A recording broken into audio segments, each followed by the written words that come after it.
Maurício tá conectado aqui já. Fala, Maurício, boa noite. Seja muito bem-vindo aqui no Voz da Arquibancada FC. Obrigado aí pela gentileza de nos atender, viu? Que isso, fala boa noite a todos aí, a você. Obrigado pelo espaço aí.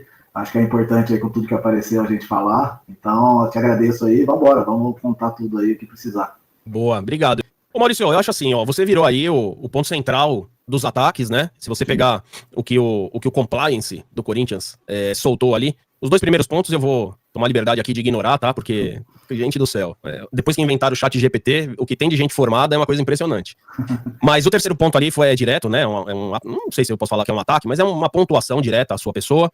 Mas eu acho que seria muito pobre se a gente fosse direto assim num bate-bola, sabe? Ó, responde isso, faz não sei o quê. Eu gosto muito de entender todo o contexto, tá? Então o que eu queria te propor aqui? Pra gente poder começar do começo. Como é que o Maurício chegou no Corinthians, contando toda aquela história de patrocínio, né, da camisa do Corinthians. Teve também a questão das eleições do Augusto. Enfim, eu queria que você fizesse aí, pode ser um resumo para depois a gente ir abrindo um pouco mais, mas conta um pouco dessa história, né? Qual que é a tua relação? Como é que ela começou junto ao Corinthians? Tá bom, vambora. Além de ser muito corintiano desde muito tempo, e todo mundo que me conhece sabe desse tema, eu acho que isso, eu trabalhei pra caramba, a empresa se tornou um unicórnio no mercado Bitcoin, que eu sou fundador. Ela se tornou um unicórnio em mais ou menos ali em julho de 2021. E obviamente, como todo mundo sabe, meus sócios sabiam que eu era corintiano fanático. E por ser uma empresa de tecnologia, eu fui muito exigido nesse processo de diligência, né? Que é quem vai fazer o investimento, ele faz uma diligência na empresa, nos sócios da empresa. Então, olha, revira você de cabeça para baixo. E a empresa também. Então, fui muito exigido. Tive que construir documentações, fazer muitas reuniões para esclarecer pontos, explicar. Uma empresa de custódia de cripto, né? Então, tive que entrar em muita informação desse tipo, então trabalhei demais nesse período, nesses 7 meses, aí 6, 7 meses, até julho. E aí meus sócios me chamaram em agosto, eu estava bem cansado ali, né, mas ainda tinha coisa para fazer. Depois do investimento, eles colocaram cláusulas que a gente tinha que cumprir em 10 dias, em 15 dias, melhorias na estrutura de segurança, etc. E daí meus sócios me chamaram um dia para ir para São Paulo, numa reunião, eu não morava em São Paulo, vim, cheguei na reunião, estava o contrato na mesa lá, falou, assina aí, estamos assinando o patrocínio do Corinthians, amanhã tem a live, você vai lá com o seu meu irmão junto, né? Vocês vão lá para anunciar tal. E foi o que aconteceu. A gente foi na live, 1º de setembro. Foi quando anunciou também o William Roger Guedes. E aparece lá no vídeo, se tiver gravado aí, acho que deve estar na TV Corinthians, não sei. Mas aparece a gente anunciando o patrocínio. Então, essa foi a primeira etapa aí, né? Você chegou no Corinthians desse jeito, então. Assim, na verdade, não foi nem você, foram seus sócios que. Esse foi seu primeiro contato com o Corinthians de forma, digamos, profissional, assim. Sim, acho que contato com a instituição ali, né? Com a parte foi o primeiro contato.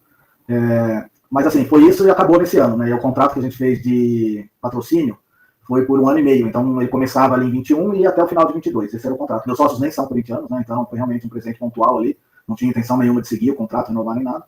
E aí quando deu uns, sei lá, pro meio do outro ano, deu algumas confusões lá com o Corinthians, chegou a parar o patrocínio, saiu até um anúncio do mercado Bitcoin, que ele ia, o patrocínio foi cancelado, depois parou por um mês, depois voltou, mas desentendimentos, assim. E aí, enfim, completou o contrato, só que daí nesse período, você viu... Peraí, Maurício, vamos lá, vou ter que ir, só pra gente... Que tipo de problema que teve aí? Só pra gente entender. Que tipo de desentendimento? Do lado da sua empresa? Não, o Corinthians começou a pedir outras exigências além do contrato, pedir mais coisas além do que estava. O contrato vigente. O contrato assinado. Daí eles até ameaçaram, falaram, a gente vai pôr seu concorrente aqui e vão pagar a multa e tal. Daí a gente teve uma discussão lá que não concordava com isso. E daí eles falaram e a gente acabou decidindo lá de a gente mesmo anunciar o cancelamento. Aí depois voltaram atrás e seguiram com o contrato. Então foi essa divergência ali de negociação, de no meio do caminho tentar pedir mais dinheiro além do que estava acordado. E daí, enfim, aí seguiu, né? Foi só esse ponto e seguiu. Aí depois, isso aí foi o quê? 2022. Aí eu acabei, deixa eu ver, o Augusto ele foi 23, não, foi 24, 25, né? Isso. O Augusto entrou em 24, 25, isso. Foi eleito em 23, final de 23, aí 24, 25. Isso, daí acaba, nesse ano aí, alguém me apresenta o Augusto como alternativa à gestão RT. Eu conheci ele, conversei. E aí fui conversando e eu falava isso, putz, tem que profissionalizar, tem que trazer CEO, tem que trazer as pessoas técnicas que ele falava lá, exatamente isso que a gente falava para ele, profissionalizar, trazer cada um na sua função, etc. Então isso aí veio muito de conversas com ele, mas não foram muito, assim, foram 2 almoços, acho, né? E daí essa pessoa que me apresentou, o Augusto, ela falou, vou começar a ajudar ele aqui com valor pequeno, se você quiser também, né, não sei, fica à vontade. Eu falei, época de campanha, né, Maurício? Ele falou, cara, ele precisa pagar churrasco lá para os sócios, os outros também fazem e tal. Para ele fazer a campanha, sim, tudo época de campanha. E daí ele falou, cara, seria até novembro ou outubro, não lembro certo, mas foram 10 parcelas, R$3 mil, que eu ajudei ele. E aí se encerra a minha ajuda Augusto na campanha, ele ganhou, era o que eu esperava, tentando ajudar de alguma maneira ali, e foi isso que aconteceu. Aí no outro ano, começo do ano, cheguei a fazer um almoço com ele, né, ali, mas só para ouvir aconselhamento, esse tipo de coisa, ele tá complicado e tal. mas não teve muito avanço nisso. Eu falava, putz, você não vai por si, eles não admitem que eu coloquem lá, tô sofrendo pressão. Com ele já eleito, certo? Com ele já eleito. Mas foi um almoço ali e foi isso. Aí, quando, mais pro meio do ano, a gente acabou falando de novo quando tinha vindo o Pedro e o Fred já. Uhum. Aí eu falei de novo com ele e tal, com eles, e também a mesma coisa, estamos indo, eu fazia uma reunião com amigos em casa pra gente ver como a gente pensava a solução para ajudar, né? E aí falando pra ele, putz, tem que melhorar a comunicação, etc. Daí ele, putz, mas todos estão cobrando muito caro, você conhece alguém? Aí eu falei, conheço, ele, indica pro Fred, né? Daí eu indiquei, passei pro Fred Luz. Fred Luz, inclusive, é bem conhecido de sócios meus, então foi super bem referenciado. O Pedro já conhecia do mercado bastante. E aí indicamos a agência que atendia o MB. Eu falei, como já não atende mais o mercado do Bitcoin, posso te indicar essa agência aqui, e o cara é corintiano. E aí acho que ele consegue, você negocia aí, mas ele deve fazer o preço barato. Então eu indiquei essa empresa, a Pub, que recebeu, nunca entrei mais um médico, falei, tá indicado, tchau.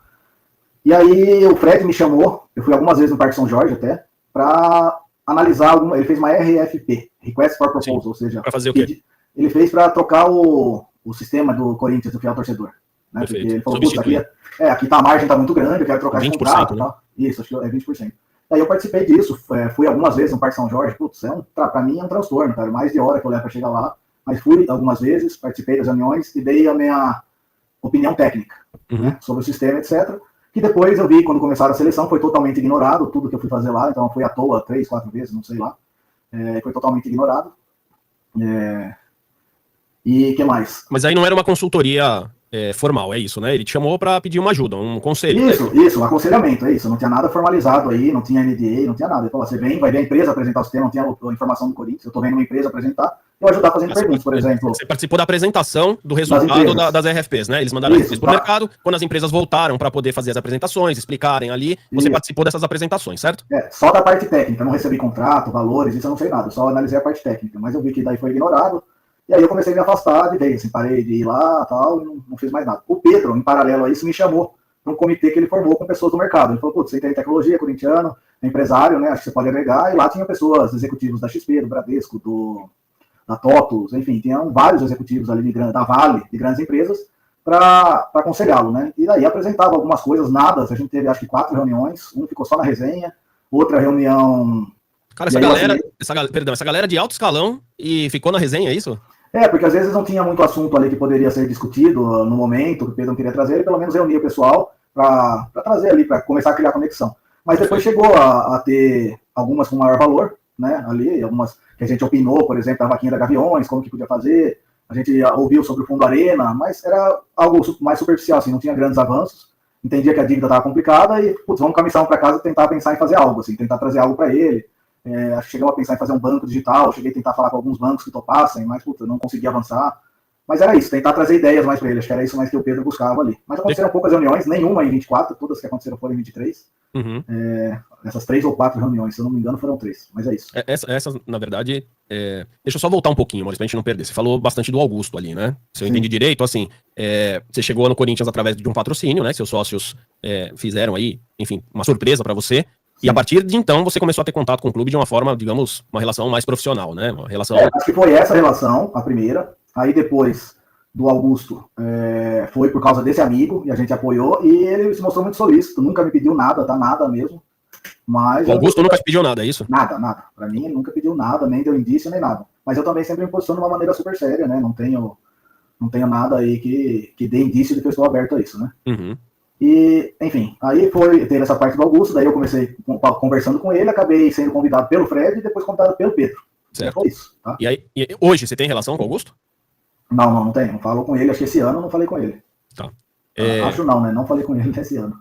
Tá? Mas aí contar um pouquinho de mim até, eu sou empresário, né, comecei o mercado Bitcoin em algumas pessoas ali, muito poucas pessoas, e a empresa hoje tem mais de 5 milhões de clientes, né, foi avaliado em 2,1 bilhões de dólares, tudo conquistado ali com muito trabalho, né. Graças a Deus a empresa deu certo, muitas vezes ali o trabalho de empreendedor é muito puxado, a gente demorou para receber algum dinheiro ali de investidor, então foi muito na raça mesmo que a gente construiu ali o nosso mercado. Vamos parar, por exemplo, na polícia, que a polícia comprou droga com Bitcoin, e daí a gente era o Bitcoin para a polícia, algumas vezes aconteceu isso. Sim. Aí a gente ia lá e explicava o que era Bitcoin, explicava o que era o mercado de Bitcoin, e caso resolvido, mas a gente desbravou esse mercado aqui no Brasil com muita seriedade.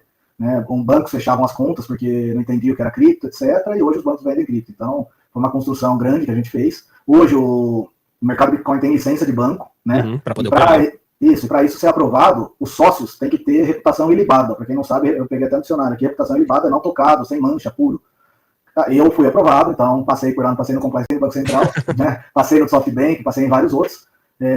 E até já teve pessoas que me questionaram, eu falo, putz, não tem como você confiar em alguém, né? Eu até falo, puta, eu ali confiava no Augusto, né? Não tinha total confiança, não daria para ele cuidar da minha conta do banco, mas dentre as opções que tinha, acreditava que poderia ter alguma coisa ali e dar certo. Mas é difícil, demora, confiança é coisa que se conquista, não tem como você largar com ela, né? E hoje eu falo, putz, mas se eu vou contratar alguém para cuidar do dinheiro da empresa, ou alguma pessoa que tem uma posição de confiança na empresa, o que eu faço? Eu vou olhar o histórico delas, empresas onde trabalhou, conversar com as pessoas, com quem trabalhou, tanto acima, quanto pares, quanto as pessoas que ela fazia gestão, para ouvir feedbacks dessas pessoas, até porque é uma relação de confiança. Então, eu construí uma empresa nova com 3 sócios, um que eu não conhecia, e é isso que você faz, né? Você vai olhar se está tudo certo para você poder assumir essa posição. Então, eu acho que aí começa o primeiro passo de confiança, que confiança primeiro você dá a ela, e depois ela vai se amadurecendo, né? Então, eu acho que não tem nada aí no meu histórico, acho não tenho certeza, não tem nada no meu histórico que jogue contra, né? Então, o resto é criações e narrativas aí, ao meu ver.